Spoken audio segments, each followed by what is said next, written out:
नमस्कार नमस्कार नमस्कार नमस्कार. पार्ले बेक्समिथ मारे सह प्रस्तुत कानाला खडा को powered by Vaseline special partners Godrej number 1 आणि क्लिनिक प्लस शॅम्पू या कार्यक्रमामध्ये मी संजय मुले तुमचं सगळ्यांचं मनापासून स्वागत करतो. काय ना, प्रत्येकाला एखाद्या हुद्द्यावरती किंवा पदावर पोहोचण्यासाठी एखादी गोष्ट साध्य करण्यासाठी एक प्रयत्न करावे लागतात. एक प्रयत्नांची मालिका असते, त्याला आपण प्रवास म्हणतो, तर तो करावाच लागतो. असाच एक कलावंत ज्याने परिपक्व होण्याचा आणि तुमच्यापर्यंत पोहोचण्याचा प्रवास केलेला आहे आणि या प्रवासामध्ये कायम स्वतःची छाप सोडले. काय आहे, वास्तवात पावभाजी जी गाडी टाकल्यानंतर तो सगळ्यांच्या नजरेत आला, एका उंचीवर पोचला. अहो, पण उंचीवर पोचताना सुद्धा त्याला लोक ओळखत होते 1.5 फुट्या या नावाने, म्हणजे 1.5 फूट. मात्र त्यानंतर त्याने त्या प्रतिमेत अडकून न राहता वेगवेगळे अत्यंत छान सुंदर असे अभिनयाचे आविष्कार तुमच्यासमोर सादर केले. परंतु त्याच्याबरोबरच ज्याच्या नावे कानाचे खूप खडे आहेत त्याचं म्हणजेच संजय मोने नाही हा, संजय नार्वेकर यांचं स्वागत करूया. संजय नार्वेकर.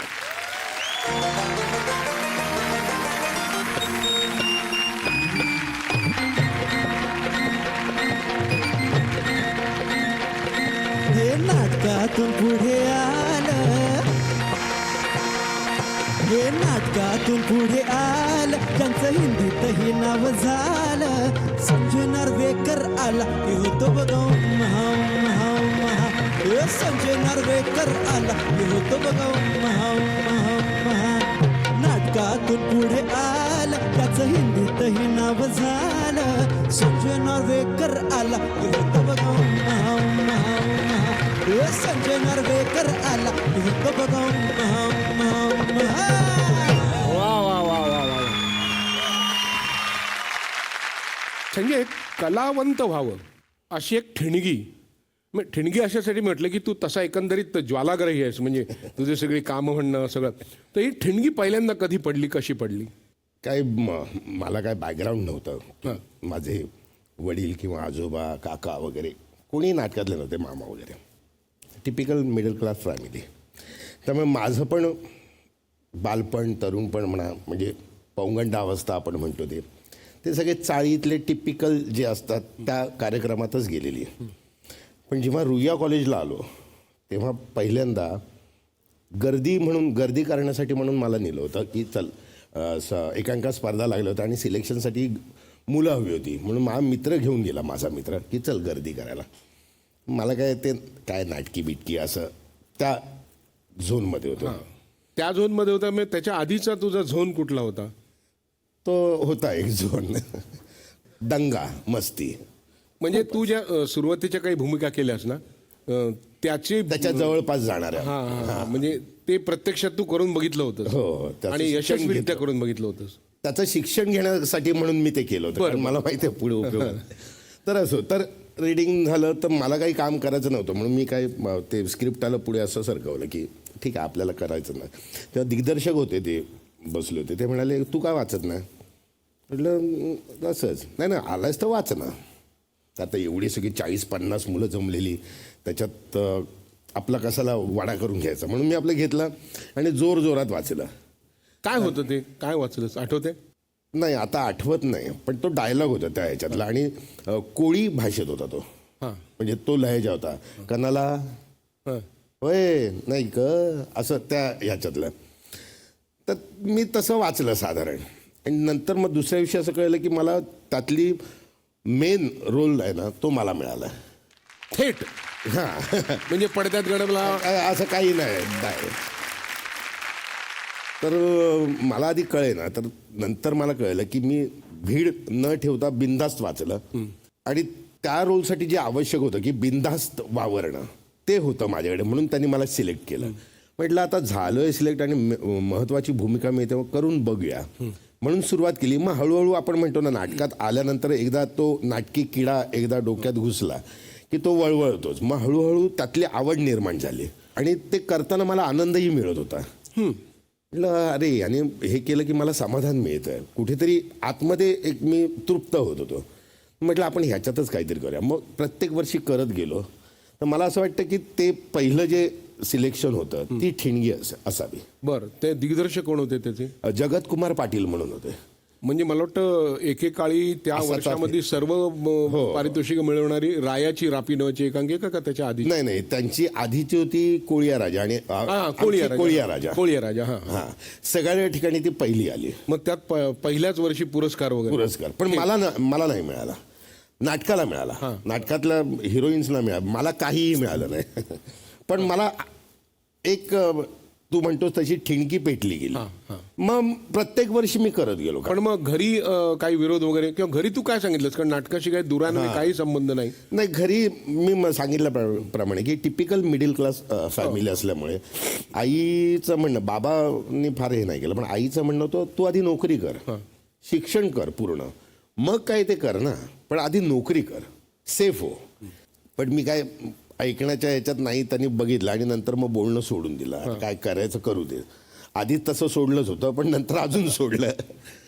आता मग कोळिया राजा एकांकिका झाली, त्याला सगळी बक्षिसे मिळाली, तुला काही मिळालं नाही. मग तू आता ठीक आहे, तू मनापासून गेला नव्हतास, पण मग त्यात थोडासा गुंतलो, काहीच नाही बक्षीस मिळालं, मग तू निराश नाही का झालास? जाऊ दे, नाही झालो निराश. उलट माझ्या बाबतीत असं होतं की मला नाही मिळालं ना की मला वाईट नाही वाटत, मी पेटून उठतो की का नाही मिळालं, काय माझ्यात कमी आहे. मग प्रत्येक वर्षी मी नाटक करत गेलो. कुठलं केलंस? त्याच्यानंतर अनुभव केलं, तेव्हाही मला नाही मिळालं. त्याच्यात छोटी भूमिका होती का परत मेन रोल? नाही, छोटी भूमिका होती. त्यानंतर मग आरण्यक केलं. आरण्यकमध्ये मग तेव्हा मला सेकंड मिळालं प्राइज.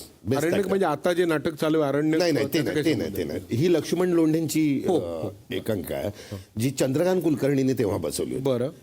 आणि मग त्याच्यानंतर त्याच्या पुढच्या वर्षी सती बसवली, आणि मग सतीत मला पहिलं पारितोषिक सगळीकडेच मिळालं. मग अभिनयाचं मग मी मनापासून करत गेलो. नंतर मग त्या वेळेला मला ते गुरु लाभत गेले. म्हणजे मला असं आठवतं 12वीला असताना विनय आपटे आमची एकांकिका दिग्दर्शित करायला आले. तर माझं नशीब चांगलं की काय, मी त्यांच्याच बरोबर सतत राहायचो, कारण मला त्याच्यात काहीतरी करायचं होतं म्हणून त्यांच्याच बरोबर राहायचो, म्हणून त्यांनी मला असिस्टंट म्हणून घेतलं. पण विनय आपटेंची गंमत आहे, मी पण त्यांच्यावर काही काळ होतो तरुणपणात. एकतर त्यांना त्यांच्या वयापेक्षा तरुण मुलांबरोबर राहायला आवडायचं, आणि सरळ मार्गावरची मुलं त्यांना फारशी आवडायची नाही. त्यांना वेगळा रस्ता पाहिजे, कदाचित ते असावं, ते दिसलं असावं. कारण त्यांनी एकदा नाक्यावर बघितलं होतं की जरा दंगा झाला होता. काय रे दादागिरी करतोस? म्हटलं नाही, असं झालं सर, म्हणून मी त्याला. अच्छा, मग तू फक्त शांतता प्रस्थापित करण्याच्या पवित्र हेतूने केलं होतं ते. बरोबर. आणि मग तेव्हापासून त्यांच्यावर राहिलो. मग चाळ नावाची वाचाळ वस्ती, तिथे असिस्टंट म्हणून होतो. रानभुलला मी टेप ऑपरेट करायचो, आणि मला शिकायचं होतं ही माणसं, हे जे नट आहेत ते कसे काम करतात वेगवेगळ्या प्रकारे. चाळ नावाची वाचाळ वस्तीत माझ्या मते तू पण होता. जवळजवळ अर्धी इंडस्ट्री होती, आणि मला इंटरेस्ट काय असायचा, मी आणि प्रत्येक ती चाळ होती, खरी होती, म्हणजे सेट नव्हता. त्या चाळीत असं होतं की प्रत्येकाच्या घरात जर शूटिंग केलं की त्याच्यानंतर ते घर साफ करून देणं हे आमचं काम असायचं. म्हणजे मी झाडू वगैरे मारायचो, त्यामुळे मी तिथे जाऊन बसायचो. मग दिलीप कुलकर्णी कसे काम करतात, मग संजय मोने कसे करतात, त्यानंतर मच्छिंद्र कांबळी कसे करतात, चंदू पारखे, ते बघण्यात मला इंटरेस्ट होता. ते गेल्यानंतर मग मी साफ करून हे करायचो, पण मी ते आवडीने करायचो. तर तेव्हा विनय आपटेंनी मला असिस्टंट म्हणून घेतलं. मग ते शिक्षण म्हणजे ते गुरु झाले, म्हणजे ते खूपच मला मुलासारखं मानायचं. पण मी रानभूल करत असताना टेप ऑपरेट करून ते कसे डायलॉग बोलतात, त्यांची स्टाईल कशी आहे, कशा प्रकारे ते रिॲक्ट होतात, हे सगळं शिकत होतो मी.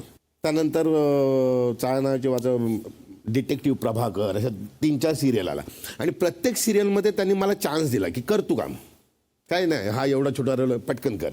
त्यामुळे माझी भीड चेपली गेली. कॅमेऱ्यासमोर कसं उभं राहायचे ते शिक्षण तिथे होत गेलं मग. पण मग असिता बरोबर तू काम करत नव्हतास ना? असिता त्या एकांकिकेत होती ना. तेवढंच? हां, तेवढंच. पण कसं काय तुमचं जुळलं? मग जुळलं म्हणजे असिता त्याचं बॅकस्टेज पण बघायची, ती काम एक छोटंसं करायची. पण कॉलेजमध्ये कसं आहे, प्रत्येकाला वेगवेगळ्या भूमिका द्यायचे. तू नेपथ्य बघायचं, तू बॅकस्टेज बघायचं. हे तर माझं प्रॉपर्टी, कपडे वगैरे असिता सांभाळायची. त्यामुळे सतत तिच्या अगं हे कुठे आहे, ते कुठे आहे, असं करत. म्हणजे आता करते त्याची सवय तिला तेव्हापासून लागली. सगळं ते मॅनेज करायची ती. त्यामुळे जवळीक वाढली, बोलणं वाढलं. हळूहळू मग आम्हाला असं वाटलं की आम्ही एकत्रच राहावं. तिने काय लावलेत कानाला खडे? कोणी तिने भिंतच बांधली असेल एवढे खडे आहेत माझे. त्यामुळे एक खडा असं सांगता येणार नाही. तिने मला एक्सेप्ट केला, हाच मोठा खडा आहे. बघूया तिला काय म्हणायचं, भिंत आहे का काय आहे बघूया. आपण जेव्हा यंग होतो, म्हणजे मी जेव्हा यंग होते, तुझ्या मते तू आजही यंगच आहेस, तर तेव्हा मी तुला ग्रीटिंग कार्ड द्यायची, कधी स्वतः ड्रॉ करून एखादं कार्ड बनवायची. तर तुझं ते सगळं कार्ड वगैरे बघून एक जनरलच रिॲक्शन असायची, हा. मीच तुला विचारायची छान आहे ना, त्याच्यावरही तू हा एवढंच म्हणायचंस. मग एक दिवस तुम्हाला फायनली असं म्हणालास की असे तू हे सगळे ग्रीटिंग कार्ड मध्ये पेन्सिलने का लिहिली? तुम्ही म्हटलं पेन्सिल?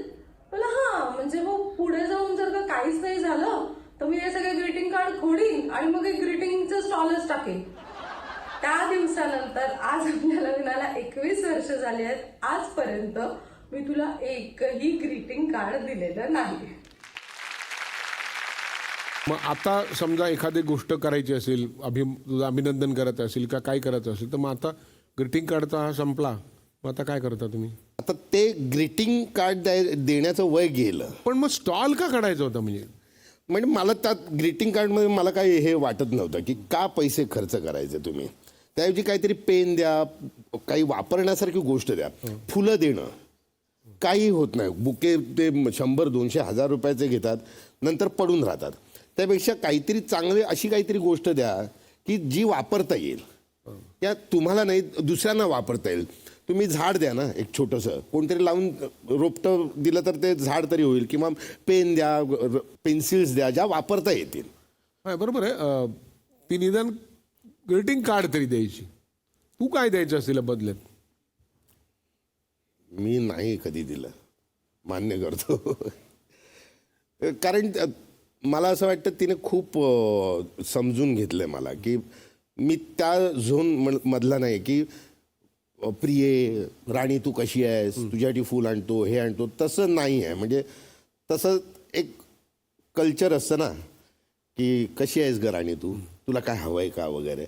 असं जर मी बोललो तर तिलाच वाईट वाटेल. काय झालं, तुला ताप आलाय का, असं तीच म्हणाल. त्यामुळे जसा आहे तसा बरं आहे. तू मित्रांमध्ये भरपूर बोलतोस, स्टेजवरही तू भरपूर बोलतोस, नाटकात बघतो एक नाटक तू करतोस तेव्हा जवळजवळ 70% तू बोलतोस. म्हणजे तुझ्या प्रत्येक नाटकामध्ये तुझा जो पेहराव असतो त्याचे 2 हे असतात, सेट असतात. कारण तो इतका ते एनर्जीने काम करतोस. ही सगळी एनर्जी घरी कुठे जाते बोलताना? तिथे का नाही बोलत? असं नाही, कारण घरी जे बडबड करण्याचं काम आहे ते आता तिचं आहे. मुलाला ओरडणं, मला ओरडणं, सासू सासऱ्यांना ओरडणं, त्यांचं औषध बरोबर आहे की नाही, ती चौफेर फिरत असते. जसा मी स्टेजवर असतो तशी ती घरात असते. तिचा वावर तसा असतो आणि चारी बाजूला तिचं लक्ष असतं. त्यामुळे तिच्यामध्ये आपण जाणं हे चुकीचं आहे. त्या बाबतीत कानाला खडा लावतो. कधी मी समजा बोललो, तुला माहिती आहे त्यांना काय हवंय काय नको, त्यांच्या गोळी, त्यांना कुठले मासे चालतात, त्यांना कुठली भाजी चालते, त्यांना हे तुला माहिती आहे, उद्या हॉस्पिटलमध्ये जायला तू काय करशील? नको बाबा, तिचं काम तिला करू दे, आपण शांत बसावं. एकांकिका तू किती 4-5 वर्ष केलीस? 5 वर्ष केली. त्यात बरेच वेळेला कलाकार सारखे असायचे. मी कॉलेजचे असल्यामुळे कदाचित नाही, माझ्या प्रत्येक वेळा वेगवेगळे. बरोबर. प्रत्येक वेळी वेगवेगळे आले. म्हणजे काय वेगवेगळे का? म्हणजे ते स्वतः म्हणायचं नको बाबा? नाही, तिथे मी खरंच मनापासून करायचं. तू आता 5 वेळा नाही असं म्हणालास, पण ते तुझ्या नाहीमध्ये काय हे आत्मविश्वास नाहीये. तू नक्की तुझ्या कलाकारांना त्रास देत असणार, म्हणून ते तुझ्याबरोबर काम करायला नकार देत असणार. मैत्रिणी. एक मिनिट, आपण सोनियाकडनं ऐकूया ना. मला संजाविषयी सांगायचं आहे. संजाविषयी किती गोष्टींसाठी मी कानाला खडा घेऊ. मला आठवते आम्ही कॉलेजमध्ये होतो तेव्हा एक तर संजाला विरोध नाही करायचा.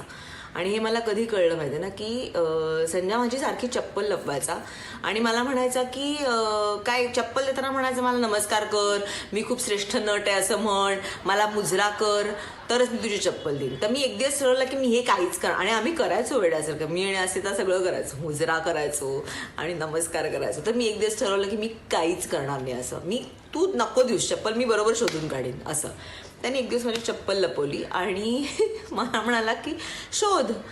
तर मी म्हटलं की मी शोधीन. आणि मी जाम शोधते, चप्पल मिळेच ना. आणि सगळे मुलगे हसतात. म्हटलं काय झालं? तर ह्यांनी चप्पल जेंट्स क्लोकरूममध्ये, त्यांच्या वॉशरूममध्ये त्यांनी लपवून ठेवली होती. मला म्हणला तू जाऊ शकतेस, सगळे मुलगे गेले, तू जाऊ शकतेस. म्हटलं संजा मी मुलांच्या क्लोकरूममध्ये कशी जाऊ? तो म्हणला मग मुजरा कर, सलाम कर, मी सॉलिड आहे असं म्हण, मी स्ट्रेट सगळं मला नाचून दाखव, काय वाटेल ते संजा आम्हाला करायला सांगायचा. त्यामुळे मी तेव्हा, कारण मला ठाण्याला जायचं होतं, त्या चपलांशिवाय काही मी जाऊ शकणार नव्हते, तेव्हा कानाला खडा घ्यायला कुठलंही चॅलेंज करायचं नाही. पण ह्यातनं मिळतं काय? म्हणजे आनंद. आनंद आनंद काही नाही, खोड्या या त्यांना त्रास द्यायचा एवढंच. रानभूल वगैरे हे सगळं तू केलंस पुढे, पण त्यानंतर एक वर्ष असं आलं की त्यानंतर तू जवळजवळ 2 वर्ष दिवस रात्र तेच तेच तेच तेच तेच करत होतात. हजारो लोक येत होते, शेकडो प्रयोग होत होते. हा, ते नाटक म्हणजे ऑल दी बेस्ट. रंगभूमीवरती ज्यांनी इतिहास घडवला. मग त्या इतिहासातून एक साक्षीदार आहेस. हो. तर ते कसं काय सगळं घडलं? आम्ही एकदम यंग होतो आणि ऑल द बेस्ट असं लिहिलेलं नाटक नाही आहे. हां, ऑल द बेस्टचे प्रसंग आहेत की आता मोहिनी इथे आली, तिला विचारायचं तुमचं नाव काय, त्याच्यावरून आता काय घडेल, कसे रिॲक्ट होणार, असे प्रसंग नुसते लिहिलेले आहेत आणि त्याच्यावर आम्ही इम्प्रोवाईज केलेलं आहे. म्हणजे देवेंद्र दिग्दर्शक होता, मी भरत अंकुश, मग मी अशा प्रकारे बोलेन, मग मी अशा प्रकारे रिॲक्ट होईन, हे होईन, असं बांधलेलं ते नाटक आहे. म्हणजे घटनांच्या साखळीतनं गोष्टी निर्माण करत करत करत करत तुमचेही त्याच्यामध्ये काय आहेत ते सगळे एफर्ट्स वगैरे हे करून तसं ते बसवलेलं नाटक आहे. त्याचं काय होईल कळत नव्हतं. आम्हाला नंतर नंतर भीती वाटायला लागली की अरे हे लोकांना कळेल ना, हे बालबोध तर नाही होत. आणि जेव्हा पहिला प्रयोग झाला त्याचा दीनानाथला, ते नाटक आमचं झालं जवळजवळ 3.5 तासाचं. बरं. कारण लाफ्टर इतके होते की लाफ्टरसाठी थांबायला लागत होतं आम्हाला. त्यामुळे 3.5 तास झाला आणि लोकांनी उचलून घेतलं ते नाटक. मग अर्धा तास कापायला लागलं, हे करायला लागलं. पण तेव्हा असं झालं की अरे हां, कळतं लोकांना, एन्जॉय करतात लोकांना. आणि ते जे एकदा सुरू झालं पहिल्या प्रयोगापासून चालायला लागलं. नाही, मला असं आठवतं 8वा शो हाऊसफुल झाला. बर. 8व्या नंतर मी त्याचे जवळजवळ 1000 प्रयोग केले, 1000च्या 1000 हाऊसफुल सगळे. सगळे. तेव्हा तुम्ही दिवसाला किती किती प्रयोग करायचा? म्हणजे तो रेकॉर्डच आहे ना, 365 दिवसात 452 प्रयोग आम्ही. बाप रे. म्हणजे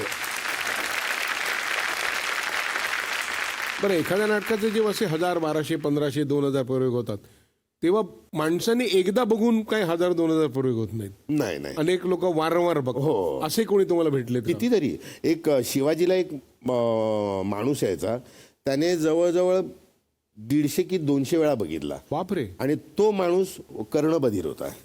नंतर म्हणजे काही 15-20 प्रयोग झाल्यानंतर तो असा बसायचा, म्हणजे इथे नाटक चालू तो असा बघायचा. ते हसले की मग हा असा हसायचा.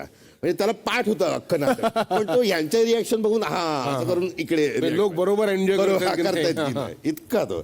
आणि तो 50वा प्रयोग, 100वा प्रयोग, 150वा, प्रत्येकाला पेढे घेऊन यायचा.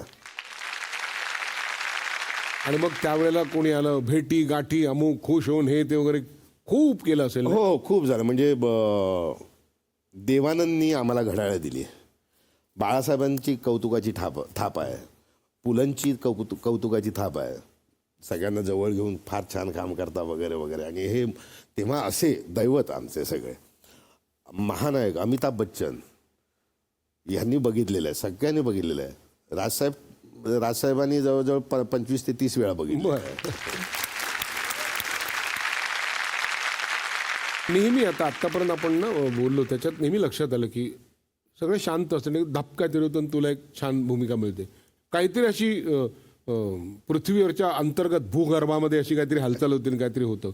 तशी एक पुढची भूगर्भातली हालचाल म्हणजे वास्तव. तो कसा काय तुझ्यापर्यंत आला? खरं म्हणजे ते माझ्याच वाट्याची भूमिका होती असं मला वाटतं. कारण जेव्हा वास्तवचा स्क्रीन प्ले महेश मांजरेकरांनी तो डिरेक्ट केला होता आणि ऑल द बेस्टचे पहिल्या काही ह्याचे ते प्रोड्युसर पण होते, म्हणजे मोहन वाघांबरोबर तेही होते. आणि महेश मांजरेकर रुया नाक्यावर पण असायचे. त्यामुळे रुया कॉलेजमध्ये मी ज्या काही कलाकृती केल्या, सादर केल्या, डिरेक्ट केल्या आहे, त्यामुळे त्यांनी मला बघितलं होतं की हा एक मुलगा आहे, हा छान काम करतो. आणि त्यांच्या डोक्यात जेव्हा हा स्क्रीन प्ले चालू होता, ही गोष्ट चालू होती, ती प्रेझेंट करण्याची वेळ आली, तेव्हा त्यांनी वाचन झालं आणि ते प्रोड्युसर्सना सांगितलं. तेव्हा संजय दत्त वगैरे सगळे होते. तर ते म्हणाले हा जो 1.5 फुटाचा रोल आहे तो आपण संजय नार्वेकर असा एक नवीन मुलगा आहे, ऑल द बेस्ट करतोय आणि त्याला मी बघितलं, तो चांगला करेल. तर प्रोड्युसर तयार नाही झाले. ते म्हणाले नाही नाही की ह्या मोठ्या ॲक्टरला देऊ, कोणतरी चांगला बघूया, एवढी रिस्क नाही घ्यायची. आणि त्याप्रमाणे त्या रोलसाठी ॲक्टर साईन झाला होता. अच्छा, दुसऱ्याचं झालं होतं, निवड झाली साईन होती. झाला होता. झालं, त्याचं कास्टिंग वगैरे तयारी सुरू झाली. आणि शूटिंगच्या आदल्या दिवशी त्या रोलसाठी ज्याला केलं होतं बुक, तो म्हणाला की मी करू शकत नाही, डेट्सचा घोळ आहे, तर आता काय करायचं, उद्या तर शूटिंग आहे. तर परत महेश म्हणाला की आपण करूया का ट्राय. तर संजय दत्तनी होकार दिला, बुला उसको. त्यामुळे प्रोड्युसर मग म्हणाला आता हिरोज म्हणतोय, डिरेक्टर पण सांगतोय, म्हणून मग मला बोलवण्यात आलं. मी तेव्हा मला अजूनही आठवतं, आपण शिवाजी पार्कात ग्रुप असायचा, तिथे गप्पा संध्याकाळी काय केलं दिवसभर वगैरे, आज हे केलं ते केलं, असा गप्पा मारत होतो. आणि मला पेजरवर हे आला की कॉल महेश मांजरेकर, आणि मी फोन केला. त्याने सांगितलं कुठे, आत्ताच्या आता मडला ये. तसाच मी मडला गेलो, रात्री 9ला गेलो, सगळे बसले होते. त्यांनी बघितलं हा मुलगा, हा 1.5 फूट आहे, हा ठीक आहे चला. आणि सीन लावला. पहिला सीन होता मडमध्ये, संजय दत्त त्याच्या बायकोला आणि दीपक तिजोरीला ओरडतो, तो सीन होता. आणि त्याच्यात मी फक्त मध्ये बोलतो चल ना भाई बोल रहा है ना, तो निकल नाही का, असं एवढा तो सीन होता. तो केला सीन.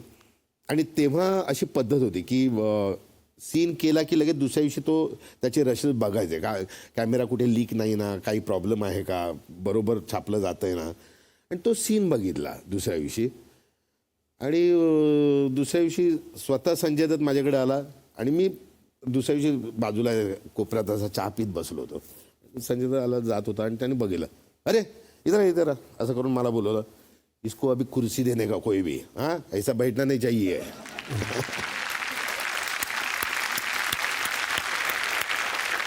आणि त्यांनी तिथे कॉन्फिडन्स पण दिला मला की देख तू भी संजय, मैं भी संजय, तोड डालने का, डरने का नहीं, जो मांगता है वो बोलने का.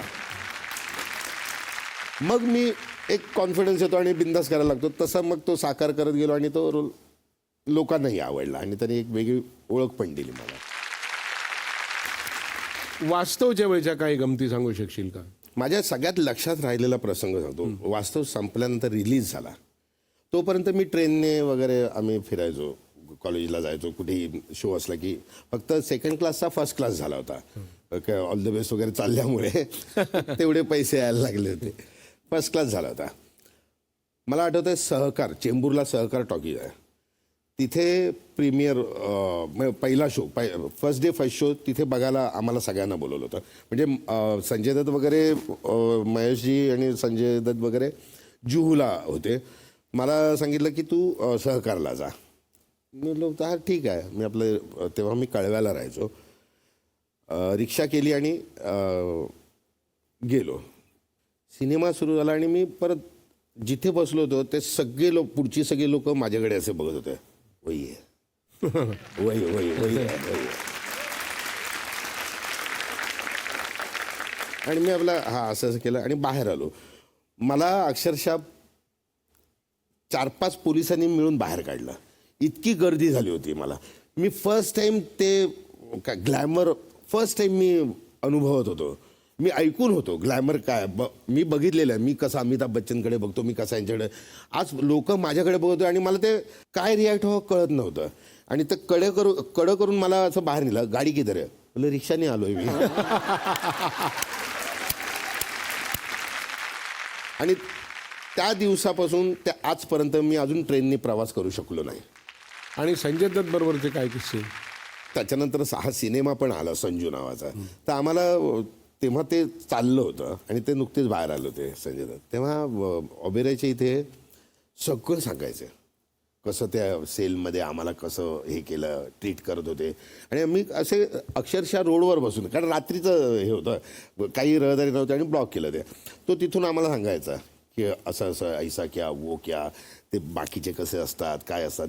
तो अगदी मनापासून सगळं सांगायचा. तो तेव्हाही तेच म्हणत होता की मी देशद्रोही नाही, मी चुका केल्या असतील, मी वाहवत गेलो असेल, पण मी देशद्रोही नाही, हेच आम्हाला तेव्हा सांगायचं. बरं, अशीच एक दुसरी संधी तुला आली होती. अशाच पद्धतीने एक दुसरं काहीतरी भूगर्भात हालचाल होऊन काहीतरी होणार होतं, पण ते झालं नाही. ते काय होतं? पण त्याच्याविषयी बोलणं मला नाही फार वाटत, की हां मुन्नाभाई मधलं तो सर्किटचा तर डेट्सचा क्लॅश झाला. डेट्स काही 4-5 डेट्स क्लॅश होत होत्या आणि संजय दत्तची महत्त्वाची भूमिका होती. तर जेव्हा त्या ह्याच्यामुळे गेला तो रोल, त्याच्यानंतर काही दिवसांनी संजय दत्त भेटला. तू मेरे को क्यों नाही बोला, मैं आगे करता था ना वो 5 डेट्स.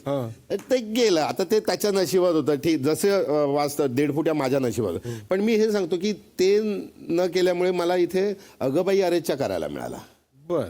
आणि ती पण भूमिका गाजली, तो सिनेमा पण गाजला. अंकुश बरोबर तू बरेच वेळेला काम केलंस, भरत बरोबर तू बरेच वेळेला काम केलं, पण तुझ्या नाटकात त्यात ऑल द बेस्ट मधली नायिका होती, तिच्यावर तू काही काम नाही केलंस फारसं. तिला काय म्हणायचं ऐकू तरी, त्या निमित्ताने ती सांगेल तरी तुला काय. संजय हा जुना मित्र, आवडता नट, टायमिंगचा अतिशय सुंदर सेन्स असलेला नट, दिग्दर्शनाची खूबी त्याच्याकडे आहे, तो विचार त्याच्याकडे आहे. आमची थोडी बहुत भांडणं सुद्धा व्हायची, म्हणजे व्यावसायिकला तो आल्यानंतर ऑल द बेस्टच्या निमित्ताने. पण त्याही पलीकडे जाऊन पुन्हा आम्ही कामं करायला लागली. त्याच्या चित्रपटात वावरण्यामधून, मालिकांमधनं वावरण्यामधून किंवा नाटकामध्ये त्याचं स्वतंत्र प्रेक्षक वर्ग त्याने तयार करणं, याचं आजपर्यंत कौतुक वाटत आलेलं आहे. आणि त्याला असंच यश मिळत राहो आणि तो उत्तम मार्गाने ते यश टिकवत राहो, यासाठी मी सदैव शुभेच्छा देत राहीन, जशी आजही देते संजयला, की संजय मनापासून तुझ्या पुढच्या वाटचालीला शुभेच्छा. आणि तू जे काही काम करतो आहेस त्या कामाबरोबर दिग्दर्शन तू जास्त करायला लाग, अशी एक प्रामाणिक इच्छा आहे. बोलायचं नाही, आम्ही भांडायचो तेव्हा. ते भांडण म्हणजे टॉम अँड जेरी असं असायचं, की हे कशाला घेतलं, चुकलं आपलं, हे त्यामुळे लाफ्टर गेला असं. पण त्याच्यात राग नव्हता एकमेकांशी, म्हणजे मी तुझं तोंड बघणार ना असं ते भांडण नाही. अशी ती त्या वयातली असतात ना ती भांडणं. तिने सांगितलं आता कर दिग्दर्शन, बघूया, ऐकायला पाहिजे तिचं. बरं, तू हिंदी चित्रपट करतच होतास, असे नव्हते की तू करत नव्हतास, तरी तू कायम नाटक करत राहिला. नाही तर बरेच वेळेला काय होतं की हिंदीमध्ये कामं कमी झाली की मग कलाकार मला मायबोली साथ घालत होते असं म्हणून मराठी नाही, नाटकात मी हे ठरवून केलं. मी अजूनही सांगतो की नाटक हे माझं पॅशन आहे. आपण आहे ना नाटकाचा प्रयोग म्हणतो, माझा आज प्रयोग इथे आहे, माझा शो आहे आपण म्हणत नाही, कारण ही प्रयोगशाळाच आहे. नाटक म्हणजे प्रयोगशाळा. म्हणजे आज मी हे एक वाक्य अशा प्रकारे बोललो, उद्या अगदी तसंच उद्या बोलेन असं नाही आहे. कधी कधी त्याचा ट्रेस बदलतो, स्ट्रेच बदलतो, दमसास वेगळा, पॉज वेगळा पडतो, त्यामुळे परिणाम पण वेगळा होतो. आणि अरे अशा प्रकारे बोललं तर जास्त परिणाम साधू शकतो हे आपल्याला कळतं. त्यामुळे इथे मला असं वाटतं नाटकात शिकायला मिळतं. अजूनही आजही मी काही नवीन करायला गेलो की मला नाटकात शिकायला मिळतं. सिनेमात ते होत नाही. सिनेमात छापलं की छापलं. उलट मला नाटकाची मदत सिनेमा करताना होते. मी सिनेमे करत होतो, अजूनही करतोय, आता मराठी पण करतोय, पण नाटक मी सोडणार नाही. मी शेवटपर्यंत नाटक करत राहणार. म्हणजे आता जवळजवळ माझी 25 नाटकं झाली. हे आता होते कुरूप वेडे मी आता चालू आहे, हे माझं 25वे नाटक आहे. बर, क्या बात. आता संजय नार्वेकरांची नाटकं म्हणजे सणसणीत 100% मनोरंजन, त्याच्यानंतर उत्साह आणि काहीही प्रसंग असला तरी तो विश्वासार्ह करून दाखवण्याची क्षमता म्हणजे संजय नार्वेकर. अशा पद्धतीचं जी सकाळी 10 वाजता जी शक्ती ऊर्जा तीच रात्री 3 वाजता शक्ती ऊर्जा. प्रयोग कितवाही असू दे, कुठलाही असू दे, अशा काळामध्ये जेव्हा तुझं सगळं नाव म्हणा, लौकिक म्हणा, सगळं बदलत गेलं, त्या काळातली आता तुझी एक सहकलाकार तुझ्याबद्दल काय म्हणते ऐकूया आपण. कानाला खडा जे सांगायचे ते म्हणजे संजय समोर आपल्याबरोबर घडलेली कुठलीही घटना किंवा कुठल्याही गमती जमती कधीही शेअर करायच्या नाहीत. एकदा मी मेकअप करत होते तेव्हा मी लायनर लावला होता आणि चुकून तो लायनर जरा बाहेर आला. तर मी म्हटलं आता कुठे दुरुस्त करत बसायचं, वेळही कमी होता, म्हणून मी तो लायनर नीट केला आणि तो जुन्या काळातल्या हिरोईन जशा लावायच्या तसा तो लायनर असा मी लांब लावला होता. आणि मी आल्यानंतर ढोम्या होता तिथे, संजय होता, मग मी त्यांना सांगितलं की हे बघा आज मीना कुमारी सारखा लायनर लागलाय. तर ढोम्या हसला आणि संजय ऍज युजल त्याच्यासमोर कोणी जोक मारला किंवा काही किस्सा सांगितला की त्याचं साधारण असं एक साधारण स्टँड असतो, झोन असतो त्याचा, तर त्यांनी तसं रिॲक्ट केलं आणि तो किस्सा संपला तिथे. त्याच्यानंतर प्रयोग सुरू झाला. पहिला अंक संपला, मस्त झाला, एकदम सुरळीत झाला पहिला अंक.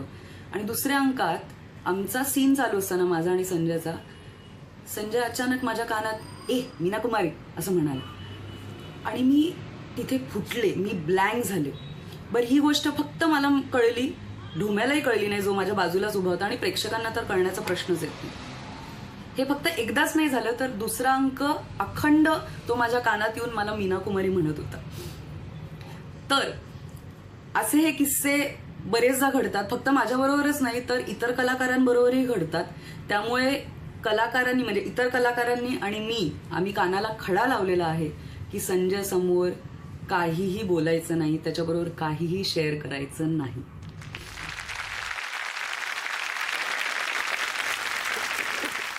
सगळ्यात पहिले गुरु विनय आपटे. हा, त्याला गुरु म्हणावं का मित्र म्हणावं असं त्यांचा एक मी संभ्रम हा, असेल त्यांचा तर मी मानसपुत्र होतो. बरोबर. ते म्हणायचे मला, तू माझा मुलगा आहेस. तुझं त्यांच्याबद्दलचं मत किंवा तू त्यांच्याकडनं काय शिकलास, काय घेतलंस? अशा बऱ्याच गोष्टी मी शिकलो, अभिनयाच्या बाबतीत म्हणा किंवा नाटकाच्या बाबतीत म्हणा, दिग्दर्शनाच्या बाबतीत पण. पण खूपच त्यांचा पगडा होता, इतकं की मी सर गेल्यानंतर त्यांच्यासाठी म्हणून मी त्यांचं नाटक केलं रानभूल, आणि त्याचे 25च प्रयोग करणार असं मी ठरवलं होतं. आणि ते त्यांच्यासाठी मी केलं रानभूल. आणि त्याच्यासाठी म्हणजे जेव्हा पहिला प्रयोग केला त्यांच्या मिसेस वैजूताई वगैरे, तो एक क्षण होता की मला अजूनही आठवतं की नाटक संपलं, सगळे भेटले, चांगलं छान झालं, आणि वैजूताई आणि आम्ही कोपऱ्यात नुसतं मिठी मारून बसलो होतो. एकही शब्द बोललो नाही आम्ही, पण एकमेकांना काय सांगायचं ते आम्ही सांगितलं. तो क्षण मला खूप असं टची आहे. तो खूप उघडल्यानंतर खूप कठीण गेलं असेल ना? हां, आधी एकतर सरांची शिकवण की घेतल्या अंगावर तर पेलायचं काही झालं तरी, तो एक त्यांचा आशीर्वाद होताच. आणि संपल्यानंतर हे एक असं, तो आरंभबिंदू आणि हा शेवट, ते असं शब्दात सांगणं कठीण आहे फार, पण ते त्या मिठीत संपूर्ण आलं आणि त्या सुरुवातीच्या वाक्यात संपूर्ण आलं की सुरू करतो हा सर असं करून. अजून एक मित्र तुझा बघूया. संजयच्या बाबतीत कानाला खडा सांगायचं म्हणजे माझ्या बाबतीत अशी फार कमी प्रसंग आहेत, पण इतर मित्रांच्या बाबतीत असे अनेक ऐकलेले पण आहेत आणि पाहिलेले पण आहेत की 4 लोकात संजयला समजा आपण एखादी गोष्ट बाबा करू नको, किंवा एखादा माणूस एखादी गोष्ट केल्याने ऑकवर्ड होतो किंवा त्याला त्रास होतो, हे त्याला माहीत असलं की हा मुद्दाम 4 लोकांमध्ये ते करणार, त्याला त्रास देणार. अर्थात ते मैत्रीपूर्णच त्रास असतो, पण त्यामुळे अनेक लोकांनी संजयच्या बाबतीत असे कानाला खडे लावलेले आहेत की बाबा 4 लोकात त्याला उकसवू नका किंवा त्याला तुम्ही हे करू नका. त्यामुळे म्हणजे माझ्या बाबतीत तरी हा अनुभव नाहीये अजून तरी. बाकी आमची मजा मस्करी टाइमपास चालूच असतो. मला आणि अतुल परचुरेला तू जो iPhone 10 देणार आहेस, म्हणजे तू ते मान्य केलंयस काही दिवसांपूर्वी, तो फक्त कधी पोहोचवणार आहेस ते आम्हाला कळव. आम्ही अतिशय आतुरतेने त्या फोनची वाट बघतोय, आम्हाला अतिशय गरज आहे. Thank you so much. एक महागडा फोन तू देणार आहेस, काय आहे? माझ्याकडे 2 फोन आहेत, तर ते मला चिडवते, 2-2 फोन बाबा. हा खूप पैसा आहे माझ्याकडे, खर्च करायला काय करणार, मी घेतले. मला टेन्शन येतं काय करू ह्या एवढ्या पैशाचं. तर तो हे दोघं तिथे बसले, मग आम्हाला दे ना. त्याला असं नाही, भीक मागा माझी.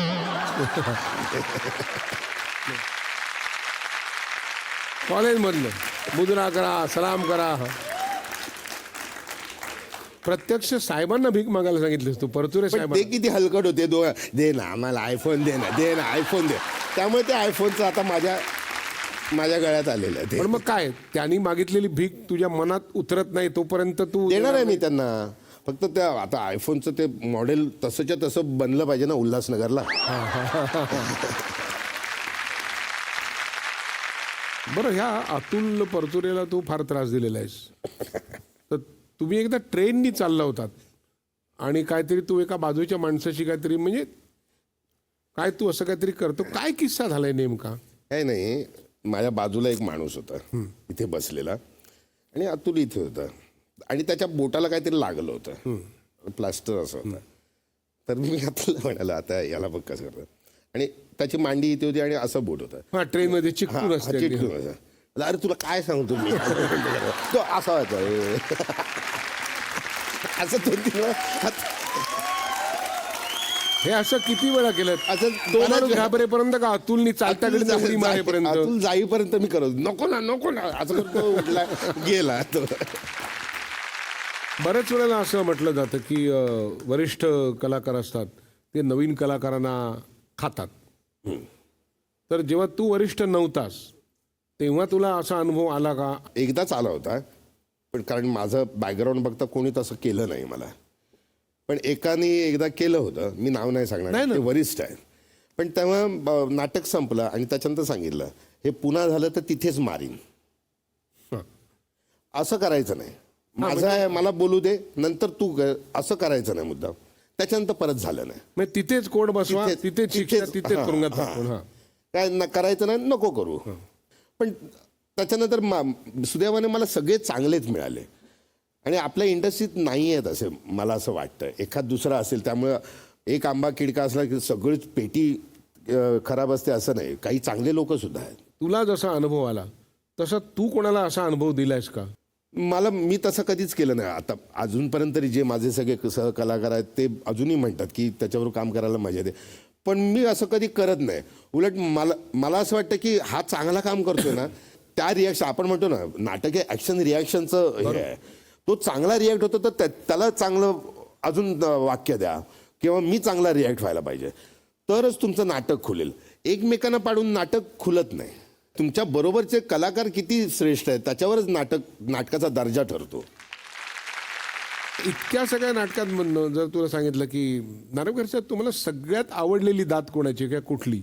नाटकातली नाही मी म्हणत, मी सिनेमाची एक सांगतो की मला खूप प्रशंसा म्हणू आपण हा, त्याला.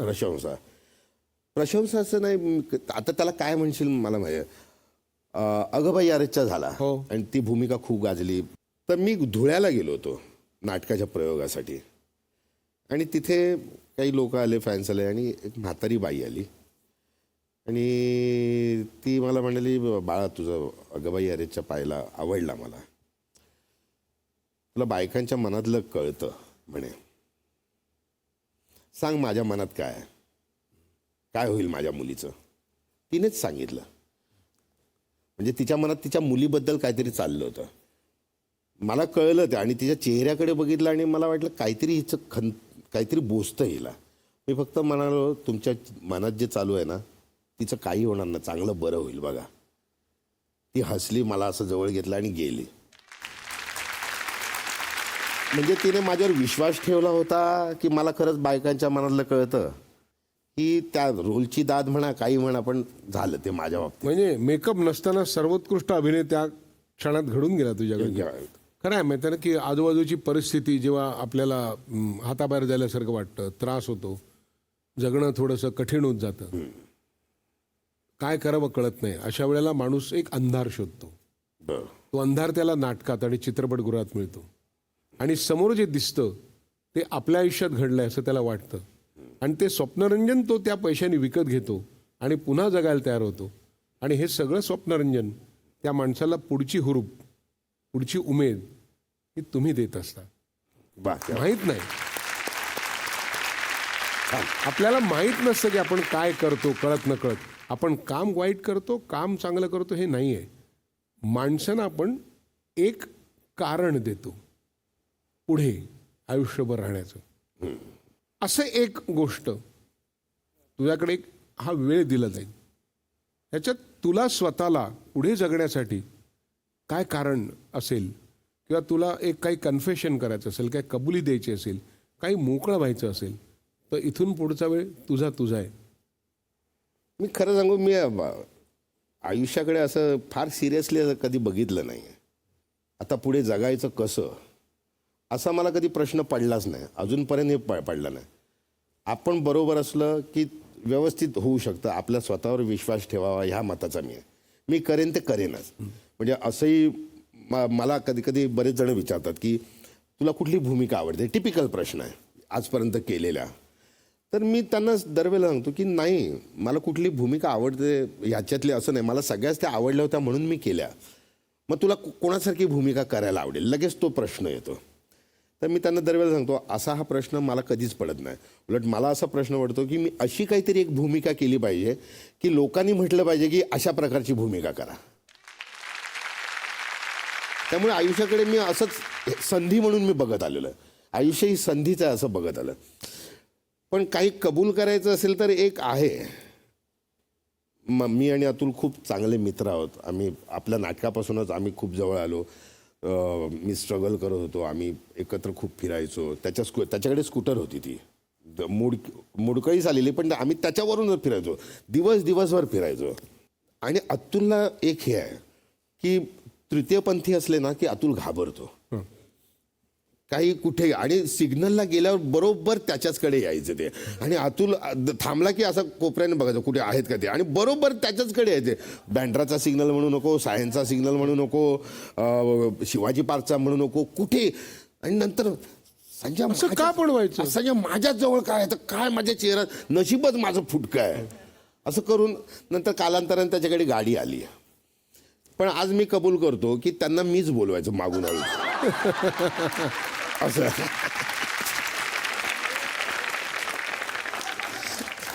मी जर सगळ्यांना असं करून पैसा लिहिलो आणि ते त्याच्याकडे यायचे आणि हा दरवेळेला माझ्याचकडे काय. आज मी कबूल करतो अतुल, माफी मागतो म्हणायला हरकत नाही. हा माफी मागतो तुझी की मीच ते बोलवायचो. Sorry Atul, I am very sorry. आज इथे संजय आला आणि त्यांनी म्हटल्याप्रमाणे खरंच खड्यांची भिंत निघाली. मला वाटलं थोडं जास्तच बोलतोय, पण खरंच खड्यांची भिंत निघाली. हा, तू इथे आलास याबद्दल तुझे मनापासून आभार. आणि झी मराठीतर्फे एक तुला प्रेमाची भेट आठवण.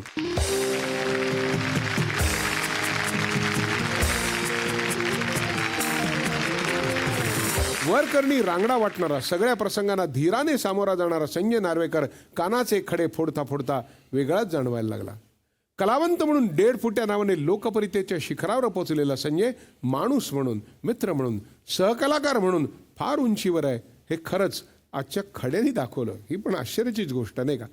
त्याला आपल्या पुढच्या वाटचालीसाठी शुभेच्छा देऊया, उदंड शुभेच्छा. आणि पुढचे पाहुणे, पुढचे खडे घेऊन याच कार्यक्रमात भेटूया ज्याचं नाव आहे पार्ले बेक्समिथ मारी सह प्रस्तुत कानाला खडा, को powered by Vaseline, special partners Godrej number 1 आणि क्लिनिक प्लस शॅम्पू.